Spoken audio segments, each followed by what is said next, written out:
বাংলাদেশ ও বিশ্বের বিভিন্ন প্রান্তে যারা চ্যানেলে দেখছেন আপনাদের সবাইকে সাদর আমন্ত্রণ সাম্প্রতিক বিষয়মুক্ত আলোচনার অনুষ্ঠান গ্রামীণ ফোন তৃতীয় মাত্রাধিক নিয়ে। প্রিয় দর্শক, আজ 7 নভেম্বর। নানা কারণে দিনটি ঐতিহাসিক। কেউ কেউ দিনটিকে জাতীয় বিপ্লব এবং সংহতি দিবস হিসেবে পালন করছেন, কেউ কেউ সিপাহী জনতার অভ্যুত্থান দিবস হিসেবে পালন করছেন, অনেকে এটিকে অনেকটা কালো দিবস হিসেবেও পালন করবার চেষ্টা করেন। এবং বলা যেতে পারে যে এই দিনকে ধরেই বাংলাদেশে একটা নতুন রাজনৈতিক ধারার সূচনা হয়েছে, এটি নতুন রাজনৈতিক শক্তির উত্থান হয়েছে, জেনারেল জিয়ার রাজনৈতিক জীবনের উত্থান হয়েছে, একটি নতুন রাজনৈতিক দল প্রতিষ্ঠিত হয়েছে এবং সেই দল বাংলাদেশে একাধিকবার শাসন ক্ষমতায় থেকে দেশ পরিচালনা করেছে। এবং বলা বাহুল্য যে এই দিনটির পেছনে আরও কিছু ঘটনা আছে, আরও কয়েকটি ঐতিহাসিক দিন আছে। এবং যেটি জানেন যে 1975 সালে 7ই নভেম্বর, তার আগে 3রা নভেম্বর ঘটনাবলী আছে এবং তার আগে 1975-এর 15ই আগস্ট আছে। 25 বছরের সংগ্রাম, 1971-এর মুক্তিযুদ্ধ, বাংলাদেশ স্বাধীন, অনেক প্রত্যাশা পূরণ হয়েছে এবং ধীরে ধীরে সেই প্রত্যাশায় নানা ধরনের বাধা, অন্তরায় বা প্রত্যাশা ভঙ্গের ঘটনাও ঘটতে থাকলো। শেখ মুজিবুর রহমানের শাসনকাল এবং পরবর্তীবার যে 1975 সালের 15ই আগস্টের কালো রাত, অনেকে এটিকে কলঙ্কময় দিন হিসেবে চিহ্নিত করেন ইতিহাসের, এটি অনাকাঙ্ক্ষিত দিন এবং 75 বাংলাদেশকে অনেকটাই বদলে দিয়েছে। 1975-এর 15ই আগস্ট, 3রা নভেম্বর, 7ই নভেম্বরের পথ ধরে বাংলাদেশ বহুদিন চলল এবং 90-এ এসে আরেকটি পট পরিবর্তন, বাংলাদেশ একটা গণতান্ত্রিক ধারায় প্রবেশ করলো, সংসদীয় গণতন্ত্রের ধারায়, এবং 15 বছরের শাসন, সেটি আজকের বিবেচনায় আবার অনেক অনাকাঙ্ক্ষিত একটি শাসনকাল আমরা দেখলাম এবং 11ই জানুয়ারি বাংলাদেশকে আবার নতুন করে বদলে দিতে শুরু করলো। এই সব ঘটনাবলী নিয়ে কথা বলবার জন্য, ইতিহাসের এই নানান অধ্যায়, অজানা অধ্যায়কে জানবার জন্যে আমরা 1975-এর নানান পট পরিবর্তনের সঙ্গে ওতপ্রোতভাবে সংশ্লিষ্ট একজনকে আজকে স্টুডিওতে আমন্ত্রণ জানিয়েছি। দর্শক মণ্ডলী, আজ যার সঙ্গে আমরা কথা বলবো তিনি বাংলাদেশের মুক্তিযুদ্ধে অংশ নিয়েছেন। এই মুহূর্তে তাকে বলা যেতে পারে যে 15ই আগস্টের রাজনৈতিক হত্যাকাণ্ডের দায় কাঁধে নিয়ে দীর্ঘদিন যাবৎ দেশে বিদেশে চলাচল করছেন। তিনি একজন মৃত্যুদণ্ডপ্রাপ্ত আসামি এবং ফেরারি আসামিও বলা যায়। দর্শক মণ্ডলী, আমাদের আজকের অতিথি অবসরপ্রাপ্ত লেফটেন্যান্ট কর্নেল খন্দকার আব্দুর রশিদ। কেমন আছেন আপনি? জি, আমি আপনাদের দোয়া এবং বাংলাদেশের জনগণের দোয়ায় ভালোই আছি। তবে প্রতিটি মুহূর্তেই বাংলাদেশের কথা এবং বাংলাদেশের জনগণের কথা মনে আসে। আর আজকের এই অনুষ্ঠানের জন্য আপনাকে অশেষ ধন্যবাদ, কারণ 1975 সাল থেকে নিয়ে এই পর্যন্ত সত্যিকার অর্থে 15ই আগস্টের ঘটনাগুলো, তার আগে সেটা কিভাবে সংগঠিত হয় এবং পরবর্তীতে কী ধরনের নানাভাবে যে বিট্রিয়াল হয়েছে সেগুলির কথা বাংলাদেশের জনগণ জানেন না এবং সেই সত্যি কথা আজ পর্যন্ত সময় ও সুযোগের অভাবে বলাও হয়নি। সুতরাং আজকে আমিও মনে করি বাংলাদেশের যে বর্তমান পরিস্থিতি, সেই পরিস্থিতি বাংলাদেশের রাজনীতিতে যারা রাজনীতি করে আসছেন তাদের সবাইরই মুখোশ পুরোপুরিভাবে খুলে গেছে। সেজন্য আজকে আমার মনে হয় যে এই সত্যি কথা বলার সুযোগ এসেছে এবং দিন এসেছে এবং আমি বিশ্বাস করি এতে বাংলাদেশের জনগণ উপকৃত হবে। ব্যক্তি স্বার্থে আমি আগেও কোনোদিন কোনো কিছু করিনি এবং এখনও ব্যক্তি স্বার্থ হিসেবে চিন্তা করে আমি কিছুই বলিনি। আমার জিজ্ঞাসা যে একটি হত্যাকাণ্ড তার দায় স্বীকার করে নিয়ে এবং মৃত্যুদণ্ড মাথায় নিয়ে অনেকটা ফেরার জীবন পালন করে আপনি কিভাবে ভালো আছেন?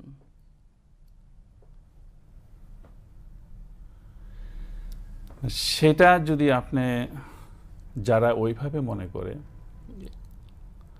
কারণ আমি নিজের অন্তরে আমার যে নিজস্ব বিশ্বাস এবং আমি মুসলমান হিসেবে আল্লাহর কাছে সব কিছুর জন্য দায়ী। সুতরাং সেই হিসাবে আমি যখন চিন্তা করি যে আমি ভালো থাকার পেছনে আমার একটাই চিন্তা যে আমি এমন কোনো কাজ করিনি যার জন্য বাংলাদেশের কোনো নাগরিক এবং বাংলাদেশের জনগণ বা বাংলাদেশ কোনো ক্ষতিগ্রস্ত হতে পারে। এবং এই কারণগুলো আমার অতটুকু আত্মবিশ্বাস আছে, আমি তার জবাবদিহি জনগণের কাছে অনেকে অনেকভাবে নিতে পারে, কিন্তু এই জবাবদিহি আমি আল্লাহর কাছেও করতে পারবো যে আমার আন্তরিকতার মধ্যে কতটুকু সত্য ছিল। সুতরাং সেই জিনিসটাই আমাকে এত কিছু ধাক্কা খাওয়ার পর অনেক ভাবে পারিবারিক অসুবিধা এবং যেভাবে ক্ষতিগ্রস্ত করা হয়েছে, অন্যভাবে চিন্তা করলে ভালো না থাকারই কথা। কিন্তু আমার মনের জোর আছে বলেই, আমার আত্মবিশ্বাস আছে বলেই, এবং আমি সবসময় সত্যকে নিয়ে চলছি বলেই, এবং তারই সাথে আমি বলবো বাংলাদেশের জনগণের অধিকাংশ জনগণের ভালোবাসা আছে বলেই এবং আমার প্রতি তাদের দোয়া আছেই বলেই আমি ভালোই আছি বলবো। জি, এখন সেই অর্থে কোনো টেনশন বোধ করছেন এবং মনে করছেন যে ঝড়ঝঞ্ঝা মানুষের সব মানুষের জীবনই থাকে, যেটুকু আছে সেটুকু দিয়ে যে বাকি জীবনটা পার করে দিতে পারবেন? জি, ইনশাআল্লাহ অতটুকু মনের জোর আমার আছে। যত কষ্টই নিতে হয় নাই কেন, যত রিস্ক আগেও নিয়েছি, বরঞ্চ আগের তুলনায় ইন্ডিপেন্ডেন্স ওয়ারের তুলনা যদি আপনি নেন, সেখানেও একটা লাইফের ধাক্কা।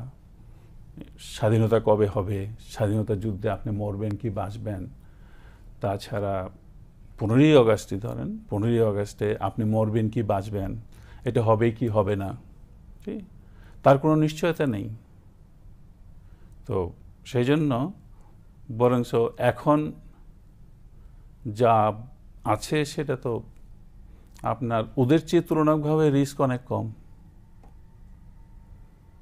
সুতরাং সেই হিসাবে আমি কোনো চিন্তাই করছি না, কারণ আমি অতটুকু বিশ্বাস করি, যদিও আপনি বলেছেন যে আপনি মৃত্যুদণ্ড প্রাপ্ত, তো আমি বিশ্বাস করি যে মানুষের জীবন এমন একটা জিনিস যে যা কিছুই করুক না কেন কিছুই করতে পারে না, একমাত্র আল্লাহ যেদিন চাইবেন, যে সময়টুকু চাইবেন সেই দিনই হবে এবং সেইভাবেই হবে। তার 1 মিনিট আগেও কেউ করতে পারবে না, তার 1 মিনিট পরেও কেউ করতে পারবে না। 1975-এর 15ই আগস্টের পরে আপনি টেলিভিশনে মুখোমুখি হয়েছেন কবার? 75-এর পরে টেলিভিশনের মুখোমুখি আপনার একবার ইলেকশনের সময় CNN এর ইন্টারভিউ ছিল, 1979 সালে, 1979 সালে। 1979 আর তার আগে আপনার একটা ছোট ইন্টারভিউ নেওয়ার কথা ছিল, যেটা টনি মাসকারেনাস করেছিল, সেটার মধ্যে অ্যান্থনি মাসকারেনাস। তো সেখানে ফারুকের ইন্টারভিউই নেওয়া হয়েছিল, ফারুকই যোগাযোগ করেছে এবং ওর সাথে ইন্টারভিউ দিয়েছে। আমাকে বলার পরে আমি যখন প্রথমবার ওর সাথে কথা হয়, আমি ব্যক্তিগতভাবে তাকে পছন্দ করিনি। সেই জন্য আমি বেশি কিছু বলা আমি ভালো মনে করিনি এবং সেই জন্য সত্যিকারভাবে বলাই হয়নি। হ্যাঁ, খোলামেলাভাবে কোনো কথাই হয়নি। বিবিসি টেলিভিশনে প্রচার হচ্ছে না, ওটা একটা স্পেশাল প্রোগ্রাম ছিল, ওয়ার্ল্ড ইন অ্যাকশন। তো সেইখানে হয়তো সেই করেছে এবং সেটা আমি দেখিও নাই। আর তার পরবর্তীতে সে যখন বই লেখে, সেই বই তো আপনি পড়লে দেখবেন আমার লিগ্যাসি অফ ব্লাড, আমার ব্যাপারে এমন কোনো কিছু তার বলার ছিল না, যেহেতু আমি বলি নাই এবং সেই জন্য সে বলেও নাই। মোটামুটি বেশিরভাগ কথাবার্তা তার নিজের কর্নেল ফারুকের কথা আছে, তারপরে নিজের কথা। সাক্ষাৎকারটা দিয়েছিলেন টেলিভিশনে মাসকারেনাসের সঙ্গে? এই সাক্ষাৎকারটা হয়েছে 76-এর মাঝামাঝি। সো 75-76-এর পরে এই প্রথম আপনি টেলিভিশনের পর্দায় প্রথমবার, রাইট। কথা বলছেন এবং বাংলাদেশের কোনো টেলিভিশন চ্যানেলে প্রথম। জি, অবশ্যই বাংলাদেশের টেলিভিশনের প্রথম, এবং আমি অত্যন্ত খুশি যে আছে বাংলাদেশে প্রাইভেট টেলিভিশন চ্যানেল আছে। সংবাদপত্রে আপনি কোনো দীর্ঘ সাক্ষাৎকার দিয়েছেন এই বিষয়ে, মানে খোলামেলা কথাবার্তা বলেছেন? না, কোনো সংবাদপত্র কোনোদিন ওইভাবে ইন্টারভিউ চাইনি। সংবাদপত্রে অনেক প্রেস কনফারেন্স করেছি যখন বাংলাদেশে পলিটিক্সে ছিলাম। সেগুলো মোরলেস রাজনৈতিক তখনকার পরিস্থিতি এবং তখনকার রাজনৈতিক বিষয় নিয়ে কথাবার্তা হয়েছে। 15 আগস্ট নিয়ে তেমন কোনো কথাবার্তা না, তেমন কোনো কথাবার্তা হয়নি, কেউ জিজ্ঞাসাও করেনি, কেউ কোনোদিন সে আলাপও করেনি, এবং তখনকার পরিস্থিতি এমন কিছু বলা এমন কোনো ভালোও মনে করেনি। আপনার এখন বয়স কত, বা আপনি যদি অন্যভাবে বলেন না যে আপনার জন্ম কোন সময়টাতে, কোন সালে? জি, আমার জন্ম হয়েছে 1946 সালে 6ই ডিসেম্বর, কুমিল্লা ডিস্ট্রিক্টের ছয়গড়িয়া গ্রামে, চান্দিনা থানা। একটু ধারণা দেবেন আপনার চাইল্ডহুড সম্পর্কে? আপনার বাবা মা কি করতেন, বা আপনার স্কুল জীবনটা, শৈশবটা একটু যদি ধারণা দেন দর্শকদেরকে। আমার বাবা স্কুল টিচার ছিলেন। আমাদের ফ্যামিলিতে লেখাপড়ার চর্চা ছিল, এবং আত্মীয় স্বজন যারাই আছে ওই গ্রামে আমাদের ফ্যামিলির লোকেরাই লেখাপড়া করেছে, বিভিন্ন চাকরি বাকরিতে আছে। আর আমিও ছোটকালে গ্রামের স্কুলেই পড়েছি, বাবার সাথে সাথে স্কুলে যেতাম। আর তারপরে গ্রামের স্কুল থেকে, চান্দিনা স্কুল থেকেই আমি ম্যাট্রিক পরীক্ষা দিয়েছি, এবং এরপরে আমি ঢাকা কলেজে পড়েছি, তারপরে ঢাকা ইউনিভার্সিটিতে পড়েছি। ঢাকা ইউনিভার্সিটিতে আপনি সয়েল সায়েন্স? আমি সয়েল সায়েন্সে পড়েছিলাম। আর তখনই গ্রাজুয়েশন করেছেন, মানে অনার্স করেছেন? না, আমি সয়েল সায়েন্সে অনার্স মাস্টার্স করেছেন? না, করা হয়নি, কারণ তখন এই 65 ওয়ারে পরে যখন বাংলাদেশ আর্মিতে যোগদান দেওয়ার, পাকিস্তান আর্মিতে যোগদান দেওয়ার সুযোগ আসছে, তখন সেই একটা মোটিভেশনের মধ্য দিয়ে তো আর্মিতে জয়েন করেছি 65-এ। জি, 65-এ কমিশন লাভ করেন। ওয়ারের পরে আমরা 66-এ কমিশন লাভ করি। আপনার ভাই বোন কজন? আমরা 2 ভাই। আপনি বড়? না, আমি ছোট। আমার আরেক বড় ভাই আছেন, উনি দেশেই আছেন। আপনি বিয়ে করলেন কোন সময়টাতে? বিয়ে করলাম আপনার 1969-এ। 1969-এ। বঙ্গবন্ধু হত্যা মামলার অন্য আরেকজন আসামি লেফটেন্যান্ট কর্নেল ফারুক রহমান, তার সঙ্গে আপনার পরিচয় কোন সময় থেকে? ওর সঙ্গে আমার প্রথম পরিচয়, এক তো পাকিস্তান মিলিটারি একাডেমিতে আমরা কাছাকাছি ছিলাম। আপনার কি একই ব্যাচের? না, একই ব্যাচের না। ফারুক 2 নম্বর ওয়ার কোর্সে ছিল, আমরা 4 নম্বরে ছিলাম। 4th ওয়ার কোর্স, এবং Faruk was 2nd war course. Senior to me. তো সেটা ছিল। তারপরে যখন বাংলাদেশ স্বাধীনতার যুদ্ধে গেল, তখন 71-এ ফারুক যখন ডিফেক্ট করে দুবাই থেকে ইন্ডিয়াতে চলে আসে, এবং আমি যখন ইন্ডিয়াতে গেলাম তখন সেখানেও দেখা হয়েছে। তারপর এর পরবর্তীতে বাংলাদেশ আর্মিতে লিবারেশনের পরে তো সবসময় দেখাই হয়। ফারুক রহমান বিয়ে করেছেন কোন সময়টাতে? ফারুক বিয়ে করেছে 73-তে। তো ওনার বৈবাহিক সম্পর্কটা, সোফার উইডো, যে উনি আপনার ভাইরা, মানে 2 বোনকে আপনারা 2জন বিয়ে করেছেন? জি, ও আমার প্রথম শালীকে বিয়ে করেছে। সেটা কি আপনার সঙ্গে ঘনিষ্ঠতার সূত্রে, না এইটা ওটা ব্যক্তিগত পছন্দ, সেই ঘনিষ্ঠতা এমন কিছু নয়। সুতরাং সেটা আমার বাসায় আসছে, আমার শালী আমার বাসায় আসছে, তো বন্ধু হিসাবে বাসায় আসা যাওয়া ছিল, এবং সেই হিসাবে দেখা সাক্ষাৎ হয়েছে, এবং ওরা নিজেরাই একজন আরেকজনকে পছন্দ করেছে, বিয়ে করতে চেয়েছে। সুতরাং আমার শ্বশুর শাশুড়ি তাতে আপত্তি দেয়নি। ফারুকের আব্বা আম্মু আপত্তি দেয়নি, তো সেই হিসাবে সেটা হয়েছে। আপনি মুক্তিযুদ্ধে যোগ দিয়েছিলেন 1971-এর নভেম্বর মাসে, জি আমার রাইট? জি এবং কর্নেল ফারুক রহমান 12ই ডিসেম্বর, জি। 3 দিন আগে। মানে এর আগে আপনার যুদ্ধে আপনি যোগদানটা এত বিলম্ব হলো কেন? মানে আপনার পজিশনটা কি একটু জানতে চাচ্ছি। আমার পোস্টিং পাকিস্তানে ছিল, পাকিস্তানে আমি ছিলেন, পাকিস্তানে ছিলাম, সুতরাং পাকিস্তানের থেকে গিয়ে মুক্তিযুদ্ধে জয়েন করা অত সহজ কাজ ছিল না, যার জন্য দেখেছেন পাকিস্তানে পোস্টিংয়ে যারাই ছিল বাঙালি জি, অনেক তারা অনেক। সবাই বেশিরভাগ এখানেই রয়ে গেছে, এবং হাতে গোনা 5-6 জন ছাড়া কেউ সেখানে গিয়ে কুলিয়ে উঠতে পারেনি। সুতরাং আমি মনে করি আমি একজন লাকি যে শেষের দিকে হলেও আমি আমার স্বাধীনতা সংগ্রামে যোগদান করতে পেরেছি। আপনি পাকিস্তান থেকে এসে কিভাবে যুদ্ধে যোগদান করলেন? মানে আমি শেষের দিকে অক্টোবর মাসে আপনার ছুটিতে যাই, ছুটিতে গিয়ে আমি ভারতে চলে যাই, আর ফেরত আসিনি। এবং ভারত থেকে জয়েন করেন যুদ্ধে। জি। ফারুক রহমান সাহেবটা জানা আছে আপনার, যে উনি তো 12ই ডিসেম্বর যোগ দিয়েছিলেন, উনি কিভাবে যোগ দিয়েছিলেন? ফারুক সে পাকিস্তান আর্মির থেকে ডেপুটেশনে আবুধাবিতে ছিল। আচ্ছা। এখন আবুধাবির থেকে তার ভারতে চলে আসতে কেন বিলম্ব হয়েছে আমি জানি না, তবে আসার ইচ্ছা ছিল বলে সে তার রাস্তা খুঁজে বের করেছে, এবং সেই হিসাবে সে যখনই সুযোগ পেয়েছে নিশ্চয়ই তখনই সে আসতে পেরেছে। আপনি কোন সেক্টরে ছিলেন? আমি ছিলাম আপনার জেড সেক্টরে। তৎকালীন মেজর জিয়া আপনার সেক্টর কমান্ডার। হ্যাঁ, জিয়াউর রহমান ওয়াজ দি সেক্টর কমান্ডার। এবং আবার এখানে আগরতলা ক্যাম্পে খালেদ মোশাররফও ছিল। খালেদ মোশাররফ তখন ইনজুর্ড হয়ে হসপিটালে ছিল। কর্নেল ফারুক কোন সেক্টরে ছিলেন?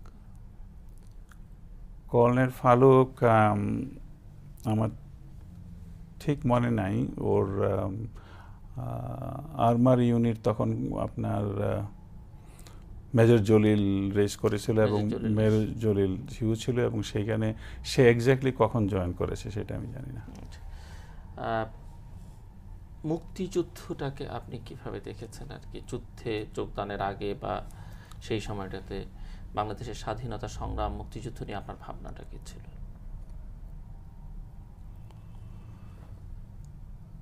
সেই ব্যাপারে আমার অনেক চিন্তাই আমি করেছি। মুক্তিযুদ্ধে যখন জয়েন করব তার আগে অনেক সাধারণভাবে অনেক চিন্তা এসেছে যে এটা প্রথমে মুক্তিযোদ্ধা হওয়া উচিত কিনা, বাংলাদেশ স্বাধীন হওয়া উচিত কিনা। 71 সালে আপনার র্যাঙ্ক কি ছিল তখন? আপনি মানে 71 সালে ক্যাপ্টেন ছিলেন। জি। ফারুক রহমানও ক্যাপ্টেন ছিলেন। জি জি। তো সেখানে আমাদের যে আমি বলবো আমার যে চিন্তাটা ছিল খুবই সাধারণভাবে বলতে গেলে হয় যে স্বাধীনতা সংগ্রাম হওয়ার